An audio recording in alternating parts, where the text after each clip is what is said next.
Tutti gli applausi sono per lui in questo momento, a quello che è chiamato il fenomeno. He was born to be the phenomenon. God said, you're the one.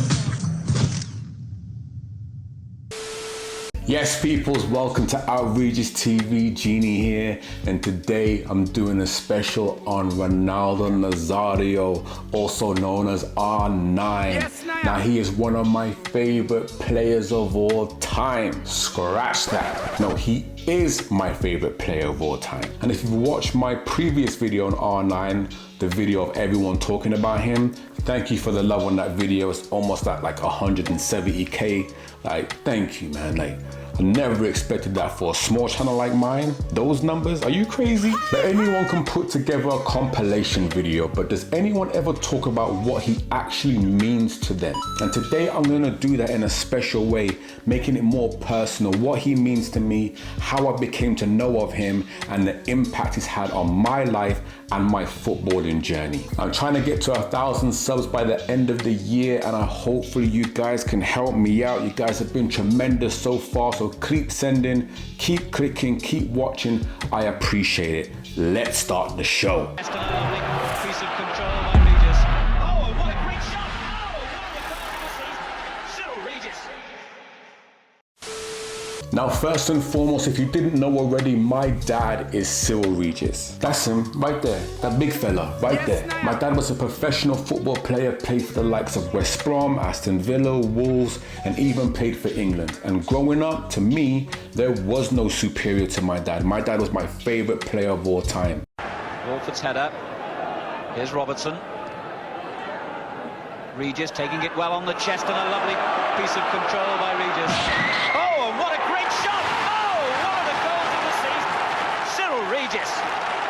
Maybe Laurie Cunningham. Laurie Cunningham was something different. Like, he went on to Real Madrid. Like, he was very, very, very special. So being born into football, I was surrounded by footballers, surrounded by agents, managers. I'm from the era where the teams were more family orientated. Like, the teams would be at your house, we'd go out for dinner, we'd go on holiday together. It was just a different time. And I'm sure you can tell by the gray in my beard, this was a completely different era. When I first heard the name Ronaldo, I must have been 16 years old, going on to 17 years old. I was playing for the School of Excellence. I was doing all right. My trajectory in the game was going decent. I remember coming home one day and I saw my dad and a couple of his friends and an agent, and they were sitting around the table and they were talking about this Ronaldo. And back then I was thinking to myself, what the hell is a Ronaldo?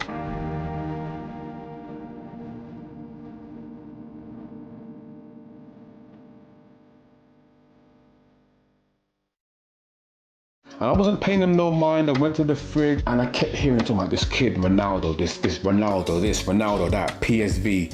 And this is back in a day where English football was top tier. Like, this was, we didn't know any different. There was no internet. The world was a lot bigger. Even hearing about Real Madrid and Barcelona was like, wow, like folklore. So in the Netherlands, it was kind of just like, what's a PSV?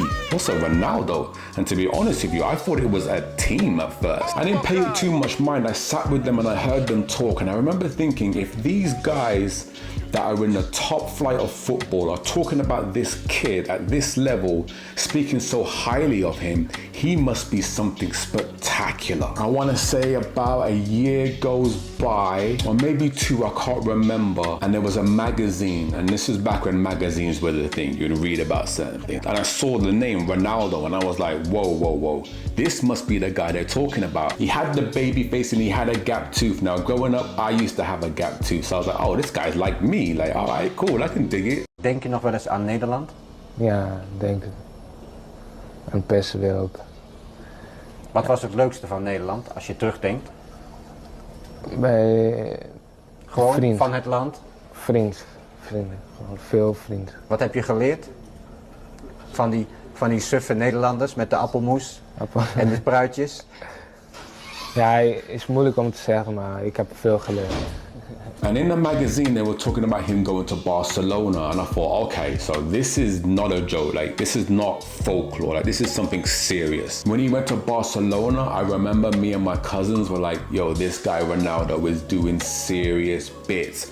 And this is kind of the time where like video games are becoming quite popular and names are becoming more familiar, and you're starting to learn about the world sport, not just about English football. And I remember keeping tabs on him and seeing the numbers and hearing the goals, and you'd see certain highlights. And I remember seeing the highlights and being like, okay, this guy is built like a boxer. He was built like a heavy middleweight or a middleweight boxer, strong, and he was elegant and he had good skills. And in England, the type of football they were playing back then, if you were that size, they would just hoof it up to you, and your job was to hold back the defense, hold up the ball and lay it off. You were almost forbidden to be a technical player of that size. And I was that, and my dad was that way inclined. Yes, he had good feet, but he was more of a powerhouse, and they used him as such. And coming up in the academy, I was used that way, but I wasn't that kind of player. But back then, being that size, you couldn't play the wing. The wing was for the small, tricky players. So seeing him do that gave me inspiration. I was like, oh, I don't have to do this. I don't have to be a typical number 9.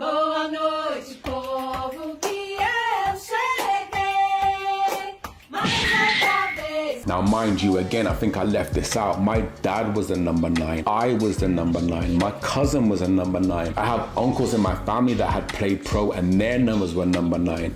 Number 9 was so solid to me. I even have it tattooed on my arm. Number 9 is synonymous to me in so many different deep ways. He ain't lying. Look, it's even there. Look, see the number there?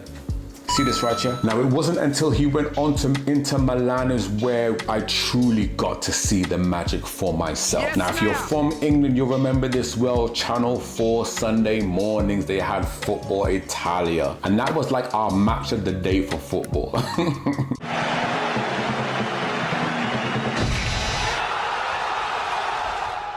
Now, everyone had Channel 4 and everyone tuned into this. If you really enjoyed football, you was watching Football Italia on Sunday morning. And if you didn't, were you really a fan? Watching him at Inter Milan, he had the little jewelry, he had the bald head. He got a little bit bigger, a bit more wiser. And this is where, for me, I got to see the magic. Some of the skills I saw I had never seen before, heard of, or even knew they were even possible. An elastico. What the hell is that? They didn't even have a name for it then. They used to call it the snake. Like, people just made it up. The shimmies, the dances, the runs. And remember, this is back when Italian football was premier for defense. The Nestas, the Maldinis. Italian football defense was renowned. It was very different from the English way of doing it. Fast-paced, hard, aggressive. Italian football back then was more poetic, more of a showcase, if you will. So to see that type of football, and then to see R9 do the things he did with such grace, power, aggression, delicacy, runs, smart, skills,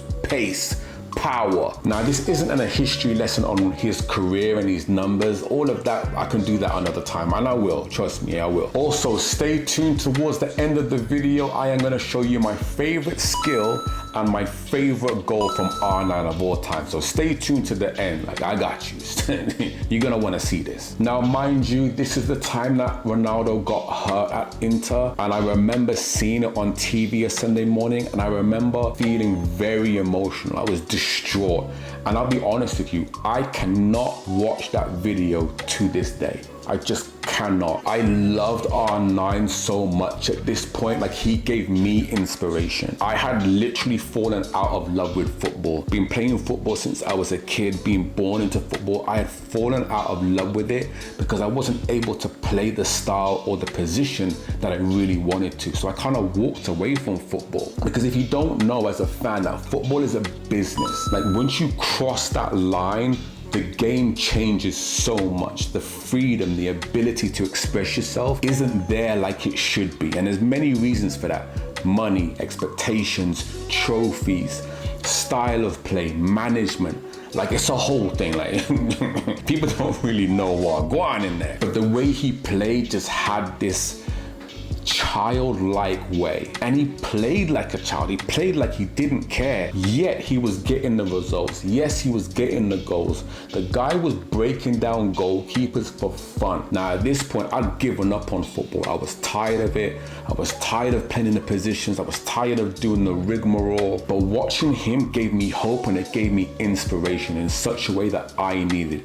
So I loved R9, and I mean, I still do. Now watching him getting injured that Sunday morning when he did, absolutely broke my heart. I still to this day cannot watch that video. It's almost like watching your superheroes and realizing that your superhero is human. It was like, what, hurt? And to be hurt that bad and to see him in agony was just like, almost like my world collapsed. Now people don't realize R9 didn't play football for almost 3 years. He was out the game. But when his second World Cup came about and it was time for him to show out, the whole world, and especially me, was rooting for him in such a way because it was a redemption story. Yes, it was a comeback, and everyone loves the underdog comeback story. So when it came time for that World Cup and he popped out and he had the funny little haircut and the half-shaved head, and people were questioning, does he still have it? He was a lot bigger. He had put on weight. He had certain issues. He had the scars on both knees. Like, everyone was watching. Now I remember the whole world was watching him. Didn't matter what country you supported, what team, everyone dialed in to watch R9 play. And if you didn't, you were in denial. And the fact that he went on to get the golden boot and be the highest scoring World Cup player was a victory, not just for him, but for all of us, and especially me, because it gave me hope and the fact that I can go on to play football. And that's when I started to pick football back up again. And I started to travel, and I played in different countries, and this is how I ended up in America. So that's why I say R9 is extra special to me. Not just the magic, not just the skills, not just the ability, but the redemption story and how you can pick yourself back up after being out of the game for so long and being hurt. Like, he should never have played football again, but his tenacity, hard work, willingness to come back into the game was just it for me. Yes, there were better players with better stats. Yes, there are players that have a bigger, better career. Yes, there are better professional football players. The way they eat, the way they train, the way they treat the game, no doubt about it. But to me, R9 is just number one, without question. I know I'm rambling on at this point. I'm gonna wrap it up here, but I would like to showcase my favorite skill for you, all right?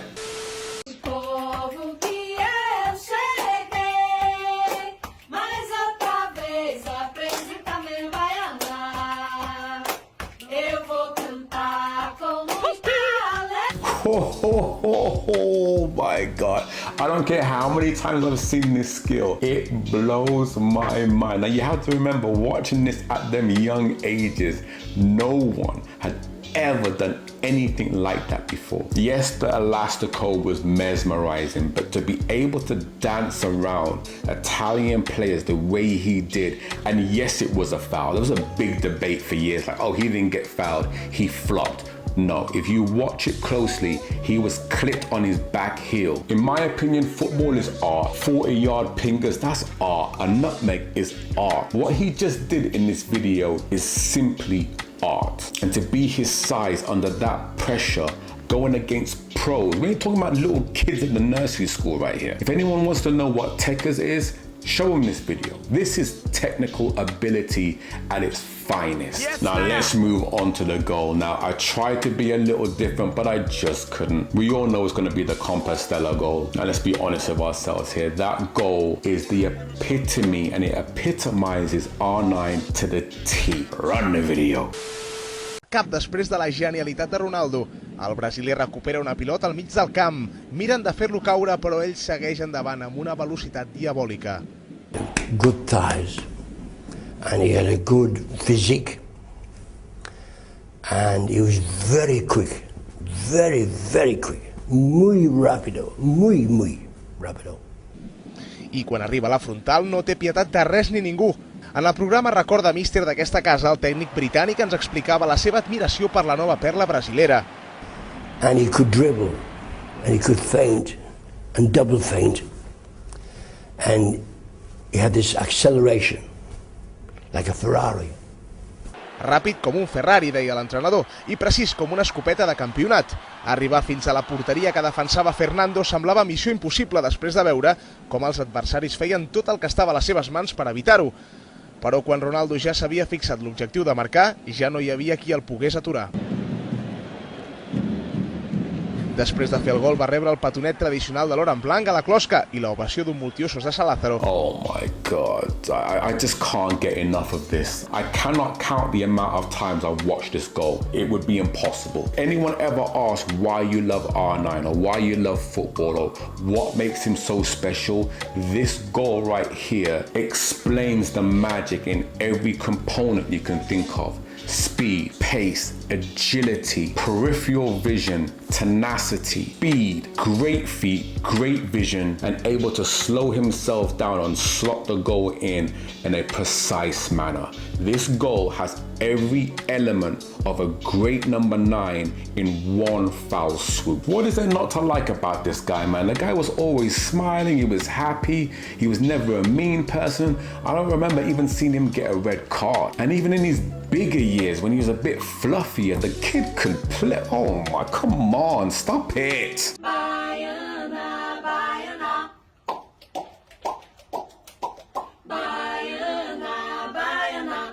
Even when he went on to play for Corinthians, when they said he was washed up, the guy was still winning stuff. Now, yeah, Elastico times, they didn't win anything really, but he still put on a show. He still put on a masterclass. And the critics were on his arse. It just wasn't fair. I just didn't like that time.